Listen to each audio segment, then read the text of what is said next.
All right, so the very last stoichiometric calculation you guys are going to be responsible to perform is what's called a mass to mass. And a mass to mass is exactly what it sounds like. We're going to be converting from grams of one substance into grams of another substance. Now, because we're going to be changing from one substance into another, that does require, of course, a mole to mole conversion step in there. Now, what I think you might like actually about mass to mass calculations is they are very predictable in that the order that we're going to perform these calculations is going to be the same every single time. So once you kind of memorize the order, you just have to repeat that. And there's not really a whole lot of problem solving, so to speak. That is a little bit unlike the previous video where we did mole to mass, where there are two steps, but you have to figure out which one goes first and how to get to your desired product.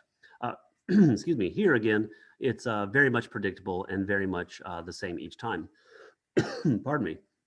So, um, as you can see at the very top of your screen, for example, we're going to start with grams of A. And again, what I'm talking about is right here.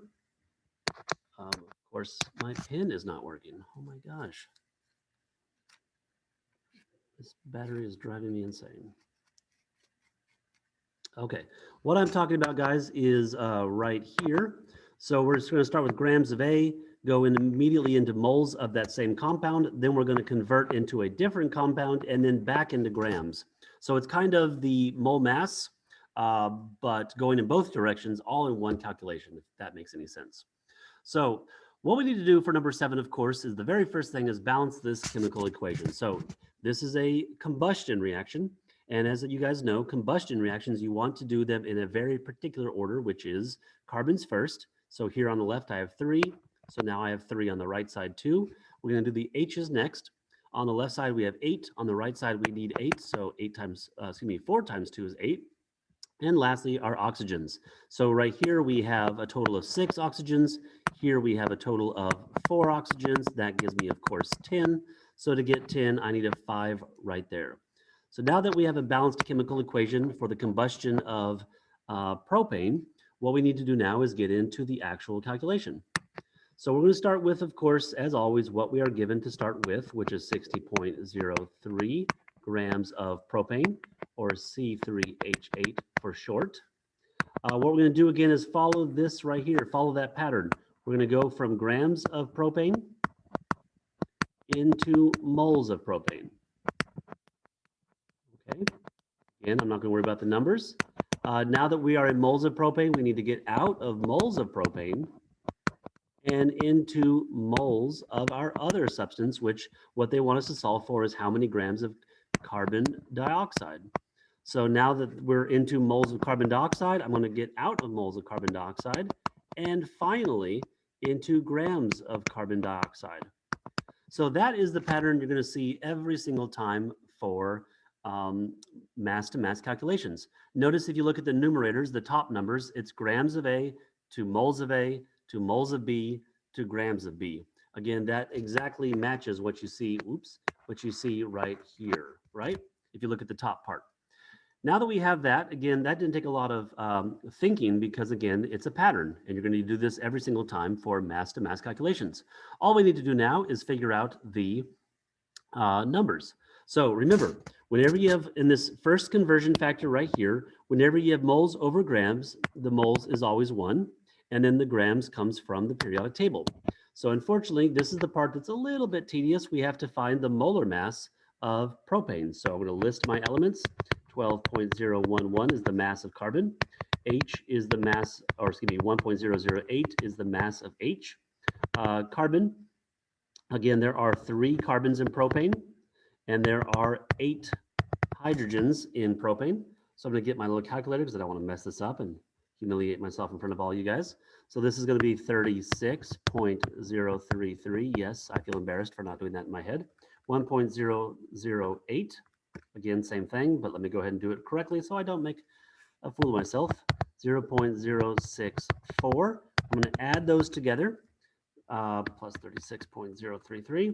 And what I get for the molar mass of propane is 44.097 grams.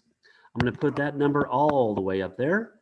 44.097. Again, that is the molar mass of propane. which means that is the mass of 1 mole, which is why right above it is 1 mole. All right, now that we have the mass of propane, again, I would like you guys to show this work, but for my sake, I'm going to go ahead and erase this because I'm going to need that space. But again, I would like to see that on your paper. I'm going to go ahead and do this last one here next. So whenever we have moles under grams, just like before, the mole will always equal 1. And then the grams comes from the periodic table called the molar mass. So we're going to list my elements. C again has a mass of 12.011. O has a mass of 15.999. Carbon dioxide has 1 carbon, so that's 12.011. And carbon dioxide has 2 oxygens, so that's going to be,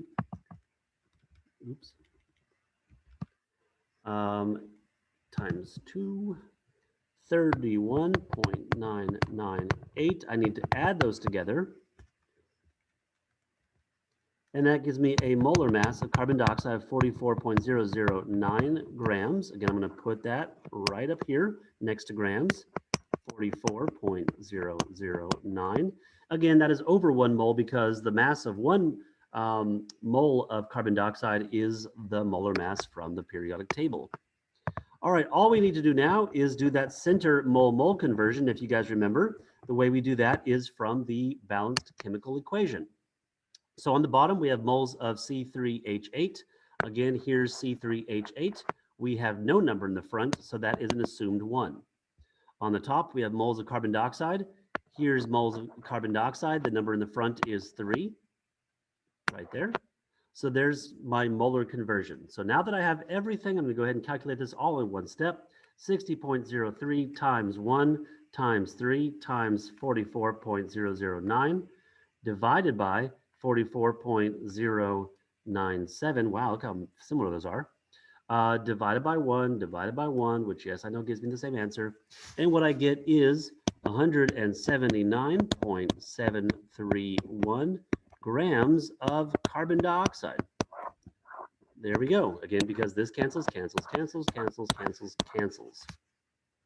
All right, so there's your very first mass to mass. Again, we're going from grams of A into moles of A, then moles of B, and then into grams of B. It's the same pattern every single time. Again, let me go ahead and show you. Let's do number 8. How many grams of hydrogen are required to produce 15 grams of ammonia? Again, the first thing we need to do is balance this equation. Looking at it, I notice my H's. I have a problem where I have 2 on one side, 3 on the other side. What I need to do is get them both to be 6. So that's going to be a 3. That's going to be a 2. That gets my hydrogens to be 6 on both sides. And I even fixed the nitrogens that way. So I'm going to go ahead and put a 1 there just so I know it's balanced. All right, what I'm going to do now is do the calculation. So we're given 15.0 grams of ammonia, which is NH3. All right, I'm going to get out of grams of ammonia and into moles of ammonia. All right, now that I'm in moles of ammonia, again, it cancels, cancels. I'm going to get out of moles of ammonia and into the other compound they want us to solve for, which is hydrogen. So moles of hydrogen, and then that's going to cancel. I'm going to get out of moles of hydrogen because, again, we don't want that. We want grams of hydrogen. Again, we have to go through the mole step because that's how we change from compound to compound. So this may seem a little bit extra as far as the number of steps, but this is the only way to do it. This is the required way to do it. All right, now that we have the final thing, the answer, of course, is going to be grams of hydrogen. Everything else cancels out. All we need to do now is figure out our numbers. So remember, when we have moles over grams, the moles is going to equal 1. The grams comes from the periodic table. So again, this is a bit tedious, but nitrogen has a mass of 14.007. There is one nitrogen in ammonia. Boom. Hydrogen, of course, is 1.008, and there are 3 of them. So that is 3.00, oops, undo that, 24. I'm going to add those together to get my molar mass of ammonia, which is 14.007 plus 3.024, which is 17.0131 grams. Again, I'm going to put that right up there next to grams, 17.031. That is the mass of 1 mole, which is why 1 is above it. All right, on the very far right side, again, when we have mole underneath grams, I'm going to put 1. Grams, of course, comes from the periodic table, molar mass. There are 2 in hydrogen, so that would be 2.016 grams. So I'm going to put that right here. 2.016 grams of hydrogen is the mass of 1 mole. Now in the middle, again, we have our mole step. On the very bottom, we have moles of NH3. Here's NH3. The number in the front is 2. On the top, we have H2. Here's H2. The number in the front is 3. All right, I'm going to pick up my calculator, and I'm going to calculate 15.0, which is, I know, still 15, times 1, times 3, times 2.016, divided by 17.031, divided by 2, divided by 1, equals 2.663 grams of hydrogen. One, I want you to notice that my answer has a number, a unit, and a compound. So that's the way it's supposed to be. I want to pause real quick because I want to point something out that I don't know if I've stressed enough at this point. What I want to point out, and I'm going to change colors just so you guys can see it, is let's just say we're going to use this one right here. So notice it is 2 NH3. When I'm getting my mass of NH3 right here, what I do not want to do is include that 2. It's just the mass of NH3. It's not 2 NH3s, it's just NH3. The reason is because that 2 is right here. If you double this by making it, 2 times NH3, then this will be 2 times as large. And then you're going to have the 2 there, here, and your answer will be either twice as big or, in this case, half the size. So when we're finding the molar mass of the compound, in this case, for example, NH3, you just find the mass of the compound, just NH3. Then that 2 here is going to go into the mole ratio step. So remember, on this step here and on this step here, you are finding the mass of just that compound only, excluding the number in the front, because again, that is going to go in to that step. I hope that makes sense, but again, I've been seeing that in almost all my classes of people, including the coefficient. And again, you don't want to do that because that's in the mole step. And again, maybe I just didn't stress that enough. So that's probably my fault. All right, now that's being said, let's go ahead and move on to number 9.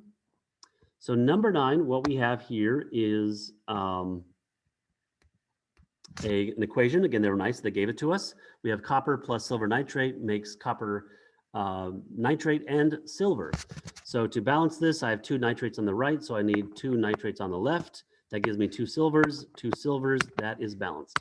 I'm gonna put 1s there just so I know it's balanced. All right, what we're looking for is grams of silver produced from 65.0 grams of copper. Again, copper is just copper, not copper nitrate. Again, they say it's added to silver nitrate. Again, that's just a description of the equation of the reaction, not very helpful to us. So I'm gonna go ahead and get started. So we have grams of copper. I'm gonna move grams of copper down here, and then I'm gonna move into moles of copper up above. Again, cancels. We don't want moles of copper. We want to get out of copper entirely, and we want to move into silver. Now, I like they're giving us just elements because that makes the molar mass super easy. I wish they would do that more often. I'm going to get out of moles of silver and into grams of silver because that's what they want us to solve for. Cancels. Our answer will be in grams of silver. Now, again, like I just said, I really like the fact that they gave us copper and silver. They didn't ask us anything about the silver nitrate. They didn't ask us anything about the copper nitrate, which would have been a little bit of a pain in the butt in order to get those molar masses. But because they gave us elements, I just have to find the masses off the periodic table. The mass of copper is 63.546. And again, that is the mass of 1 mole. The mass of silver is 107.868, and that's the mass of 1 mole of silver. Then again, the mole ratio, I want to get that from the equation. For the bottom, we have copper. There's copper. The number in the front is a 1. On the top, we have moles of silver. There's silver right there. The number in the front is 2. All right, getting my calculator. 65.0 times 1 times 1 times 107.868 divided by 63.546 divided by 1, which I know is not necessary, 110.336 grams of silver. So in that particular equation, if we started with 65 grams of copper and the reaction happens, we would end up with 110 grams, 0.336 of pure silver, okay? So again, if we were doing some sort of reaction where we needed to add copper to something and some silver nitrate, it's called a plating. If you guys know it, like silver plated or gold plated, this is how you plate things. You could add one metal and a compound, and then what you end up with is pure silver in this case. So if we wanted to silver plate something, this is the way we would do it. All right, number 10. How many grams of oxygen is produced when we have 77.7 grams of water is decomposed? Again, the decomposed is just explaining the reaction. That is not entirely helpful because they gave us the reaction. If they didn't, we would probably need to know that. So to balance this, the hydrogen's already balanced, the O's are not. On the right, I have 2. That means I need to put a 2 there on the left. That doubled my hydrogens, so there we go. Now it's balanced. So I'm going to start with, again, the exact same thing, or excuse me, not the same thing, but with what we're given, and I'm going to do the exact same thing as the problem above. I'm going to put grams of H2O down here, go into moles of H2O, preparing myself for the mole-to-mole conversion. I'm going to move moles of water down here to get out of water and to get into what they want us to solve for, which is oxygen. Now I'm going to get out of moles of oxygen and into our final product, which is what they want of grams of oxygen. Cancels, cancels, and we'll be left with grams of O2.